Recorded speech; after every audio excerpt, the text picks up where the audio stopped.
traditional name of the church is referred to as Low Sunday. And it caused me some discomfort since I was a child. But as I continue to grow, I begin to ask myself, why Low Sunday? Well, last week we had over 90 people. And today, last week we had the conventional worshippers who come during just 3 or 4 times a year, Christmas, Easter, and any of the others. But today the faithfuls are gathered. And as they are gathered, they have this joyful feeling of Jesus coming in our midst. Jesus coming in our midst. Last week I said 3 things around Easter. First, I said the resurrection was a miracle. It was outside the handling of human beings. Even the women testified to the fact that they were expecting the body of Jesus to be in the grave, and so they brought spices to anoint the body. Apart from that, the large rock in front of the grave, produced another problem of keeping him in there. The guard, the seal.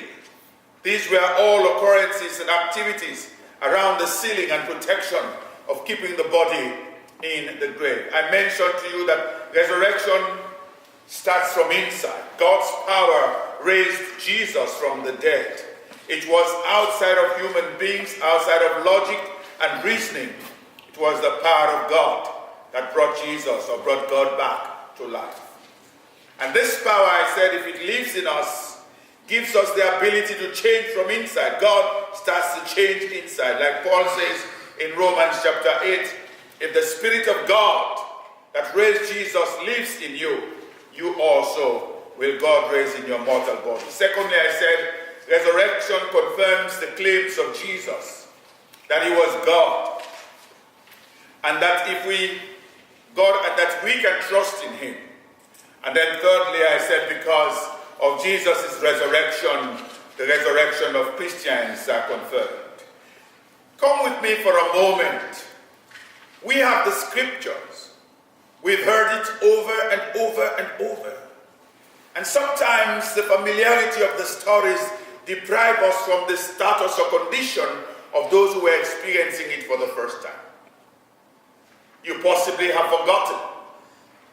This journey started on Palm Sunday with this triumphal entry, with pomp and glory and shouting. It ends up with a crucified leader. This itinerant preacher is killed in a gruesome way, nailed to the cross. Those who followed him had deserted him. Imagine that. Well, the women came after the observance of the Sabbath to anoint the body. They found the grave empty. What? Empty. Who took his body? Where did they put him? So these questions were paramount in the minds of the people, because what had happened, they did not understand it yet. So they were bewildered, shattered, broken, frustrated. You use all the adjectives you want. And so we pick up this story of people whose lives seem like it is lost. People who feel like, there is no hope. So they were behind closed doors. What do we do when we feel frightened? We stay away from public. We congregate with people who are going through the same struggle like us. And sometimes we just keep talking to fill in the air. Sometimes we keep reminiscing about the activities that have surrounded our lives. But we should look at the reason, number one, why Jesus appeared to them. Let us take it that these people, after burying Jesus, Mary being a witness, goes there, finds the grave empty. Peter and John runs to the grave, finds it empty. So they come into lockup. I believe that Jesus appeared to them as a group to confirm that he was alive. to say, yes, the grave is empty. I did not disappear. My body wasn't stolen. I'm alive. Look at my hands. Look at the scars. It's me. The other account tells of Jesus appearing to the disciples who have already backslidden into their normal life. It's me. Look at me. He comes to tell them that I am alive. It is not a made-up story. When Jesus comes to us, or when resurrection power comes to us, do we recognize it or do we recognize him? Jesus is constantly coming to us. In the different situations of our lives, Jesus comes to us. You remembered when you went to your physician, you had done all the tests, and as you sit there in fear and trepidation, the doctor says to you, I don't have good news for you. Suddenly, you are bottled up in fear. But then suddenly you experience the presence of Jesus. And from panic and frustration, there is an inner calm. Jesus constantly comes to us. We gather because we live in a hostile world. And the world is very evil. And we need each other. Frightened people need the support of each other. Birds of the same feather flock together. We are enveloped by different kinds of fear. For the disciples, it was either they were afraid that Jesus' body had been stolen, or they were afraid for their own lives. What if these Jews come and get us? Today we are overwhelmed with the fear of gun violence. 2 weeks or 3 weeks ago, people gathered together with one accord to make their mind and their voices heard. Away with gun violence. And the cry continues. And I believe Jesus is there with each crying voice to say, I am with you. So Jesus gets into the midst of the frightened disciples. And unto us, for what? First, to reveal that he is alive. Second, to encourage their faith. Third, to strengthen them.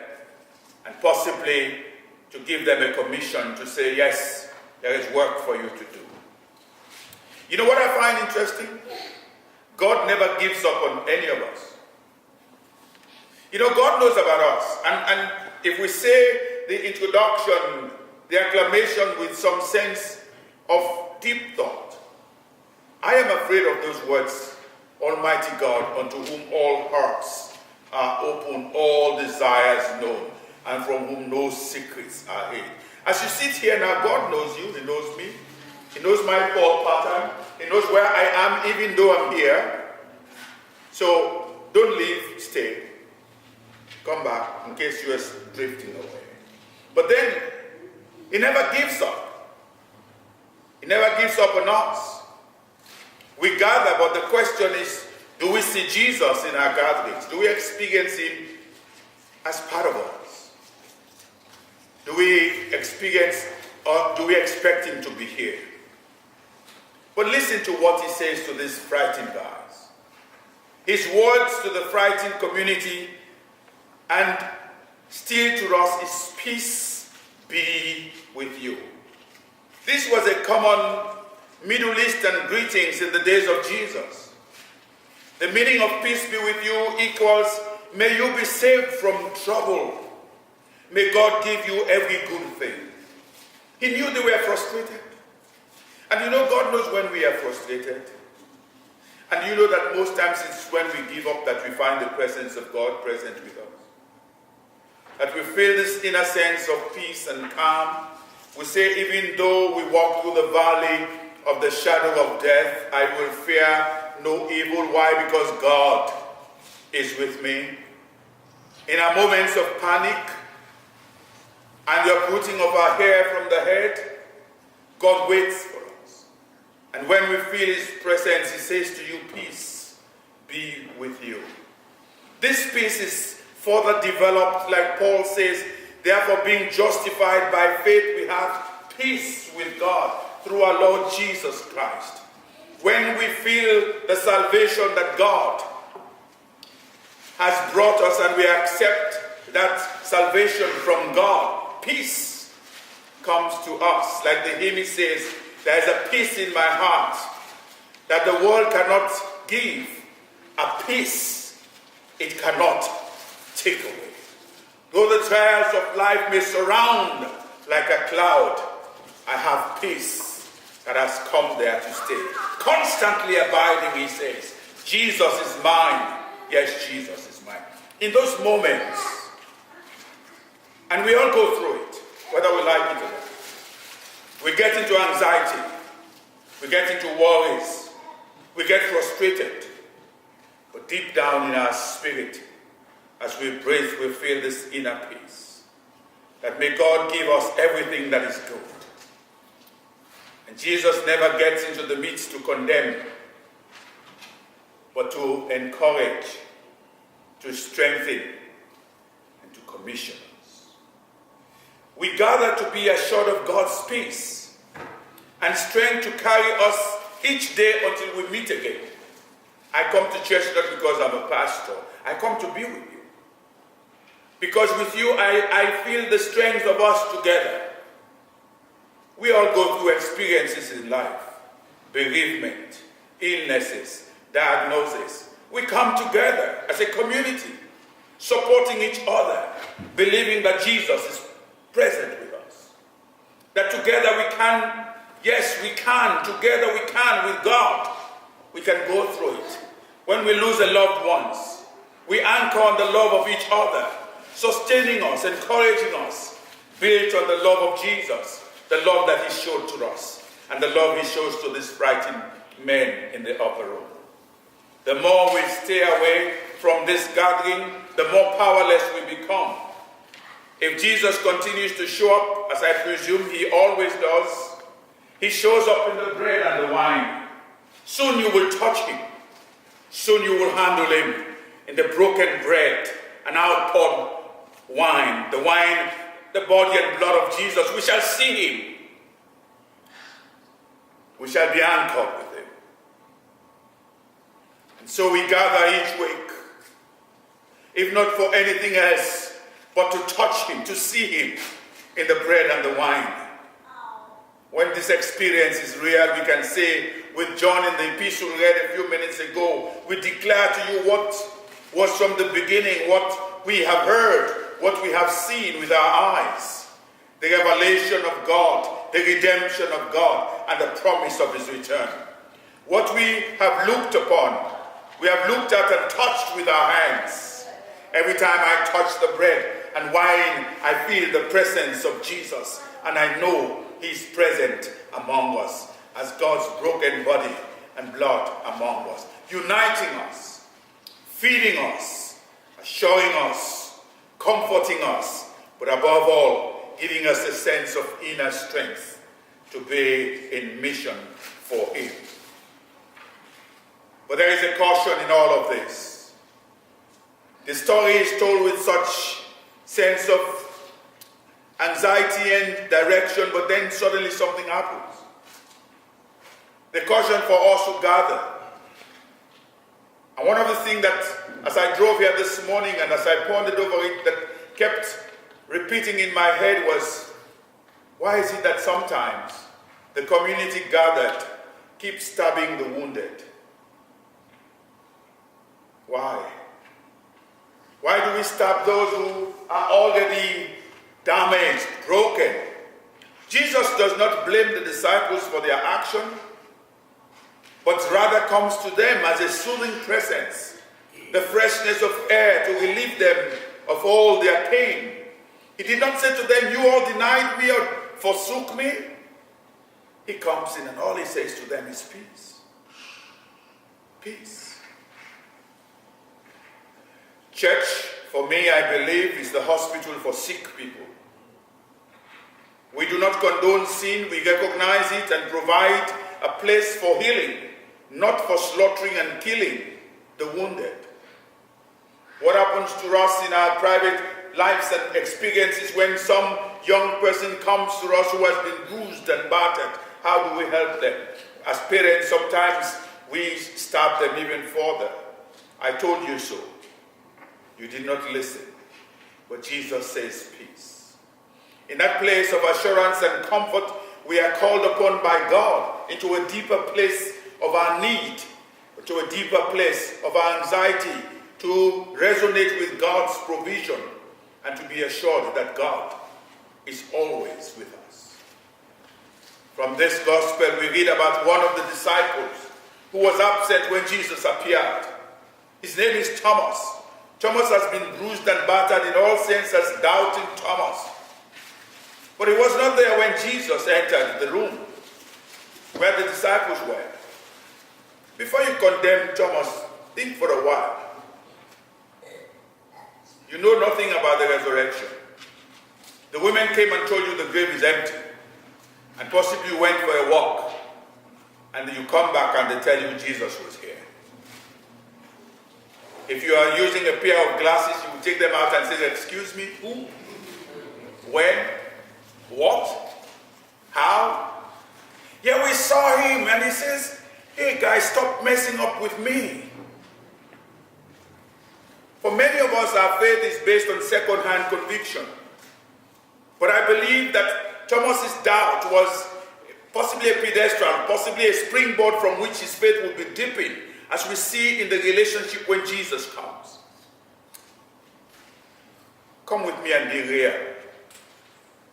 He comes in, that tells him Jesus was here. And he lives again. And every day of that week he's saying, really, Jesus came? You know, it's hard to believe, you know. Like we ponder the unexpected, these things that do not make sense to us. The things that we seem to have questions with as we ask questions in our mind. And I think after that first day in the week, Thomas was preoccupied. I want to suggest that Jesus could have appeared to him alone. But Jesus comes again in the gathered community. Jesus always comes to this gathering. Not that he doesn't come to individuals. He comes to us in the deep places of our hearts, speaks with us, assures us, and together we demonstrate our solidarity and our strength in the one who sustains us. So Thomas gets there. Jesus gets there. The others are there. And Jesus invites him. Again, I am reminded about the opening of the communion service, unto whom all hearts are open, all desires known, and from whom no secrets are hid. You think Jesus, and what is amazing, it shows the ability of God to know everything about us. Jesus wasn't there when Thomas said that, but Jesus knows. You may not see him here, but you may touch him when you come. But Jesus knows you. He knows what is in your heart. He knows your worries. Do you know that he knows your struggles? He knows your anxiety. He knows mine. He knows the places of my life where I can easily be tipped over. But I look at you in this community. I'm encouraged by your testimony.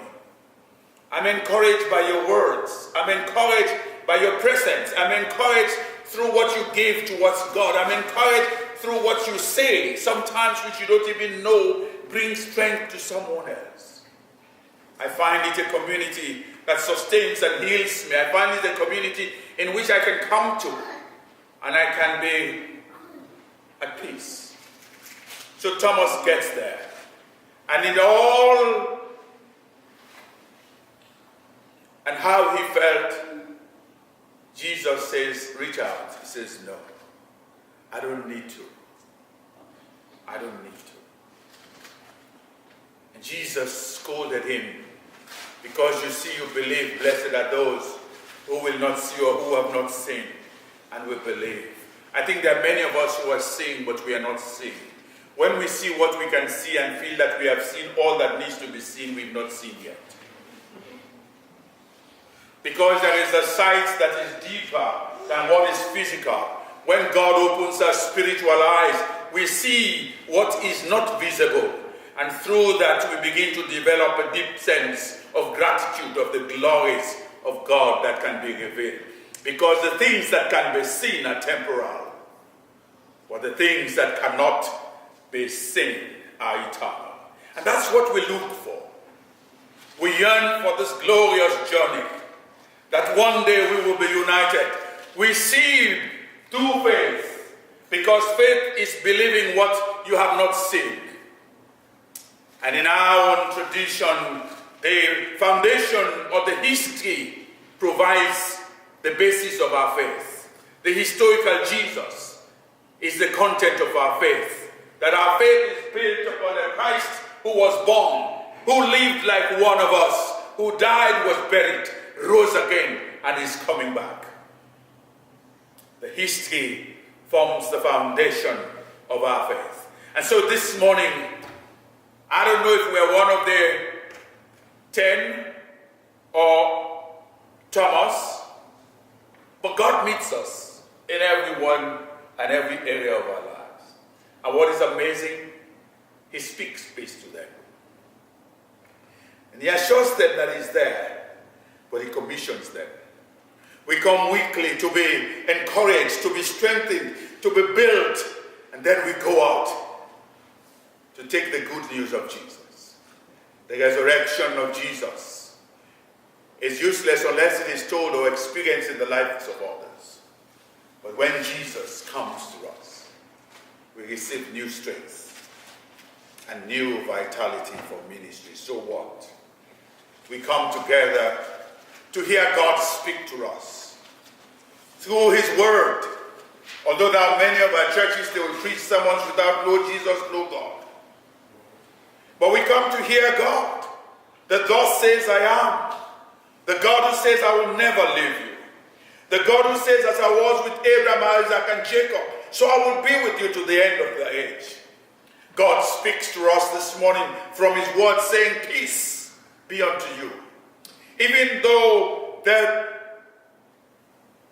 natural things are raging, the tempest is raging, the billows are tossing high, Jesus says to us, peace be unto us. I don't know where you find yourself this week. In doubt, in fear, in anxiety, in betrayal by your friend. Remember, Jesus says peace. When we hear him and we are convinced of what he says, then we can be commissioned. We can help others. Jesus is here. I pray that this morning, as we come to the Lord's table, we will touch. That which our hands will touch, our eyes will see. And the testimony of this revealing God, God revealing himself, God redeeming us, and above all, God's promise of a return will lead us to a deeper place where we can say we have peace with God. From seeing, we believe, but that's only temporal. From believing, we see things that are deeper than sight. May we see Jesus this morning, surrounding us. Look around you, he's here. Feel him. Listen. Listen. You can hear him. You can hear him in the deep place of your heart. You can hear him. If you listen strongly, listen. I can hear him. And I know you can hear him too. As he says to you this morning, peace